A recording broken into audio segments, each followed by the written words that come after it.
शेततळ जमीन प्रकरणामध्ये दोन अधिकाऱ्यांवर कारवाई करण्यात आलेली आहे, मात्र पार्थ पवारचं कुठेही पोलीस तक्रारीमध्ये नाव नाही आहे आणि अजित पवार म्हणताय की या सगळ्या प्रकरणाशी माझा काही संबंध नाही। अमेडिया नावाची जी कंपनी आहे, या अमेडिया कंपनीमध्ये पार्थ पवार आणि दिग्विजय सिंह पाटील हे दोघेही पार्टनर आहेत। या LLP मध्ये दोघांच्याही सह्या आहेत। ही LLP आहे त्याची, या दोघांच्याही सह्या याच्यावर आहेत। आणि हे असताना जे गुन्हे दाखल झाले ते दिग्विजय पाटील, सब रजिस्ट्रार तारू आणि शीतल तेजवानी या तिघावर हे सगळे गुन्हे दाखल झाले। मूळ आरोपी त्याला वाचवण्याचा प्रयत्न या ठिकाणी असल्याचं दिसतोय। त्याला राजकीय सपोर्ट, आशीर्वाद हे या ठिकाणी आम्हाला सरकारच्या एकूण या प्रकरणामध्ये दिसतोय। काही झालं तरी याशी माझा काही संबंध नाही। पुण्याचे पालकमंत्री अजितदादा आहेत। हे सगळं घडतंय। 21 कोटी रुपयाची स्टॅम्प ड्युटी चोरी केली जाते। उद्योग संचालनालय 24 तासात त्याला परवानगी देते आणि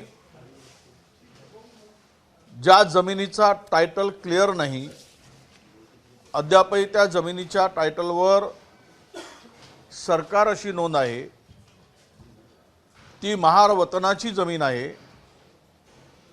गेली 25 वर्ष ते बिचारे दलित समाजाचे लोक लढाई लढत आहेत, ती जमीन मिळवण्यासाठी सातत्याने प्रयत्न करत आहेत। आणि 1800 कोटी रुपयाची जमिनीचा व्यवहार होतो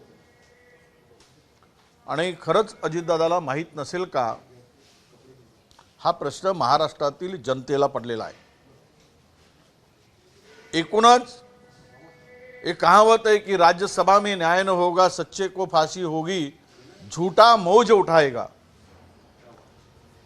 तर हा झूठ हे अशीच आत्ता चाललेली आहे।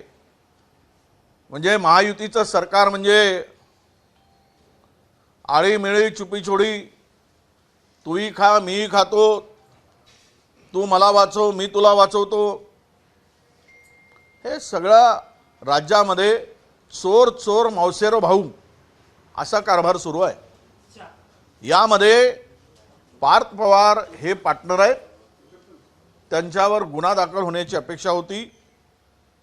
हा एवढा मोठा घोटाळा झाला आहे आणि सरकारने तातडीने ती जमीन मूळ मालकाच्या नावाने करावी। केवळ टॅक्स भरला नाही म्हणून ती जमीन गेली 50 वर्ष 274 त्याचे वारस लढत आहेत। महार वतनाच्या जमिनीची विल्हेवाट मोठ्या प्रमाणात लावली जात आहे।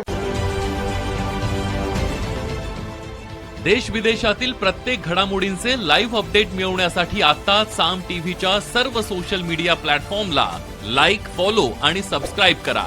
तसंच सर्व नोटिफिकेशनसाठी बेल आयकॉन प्रेस करायला विसरू नका।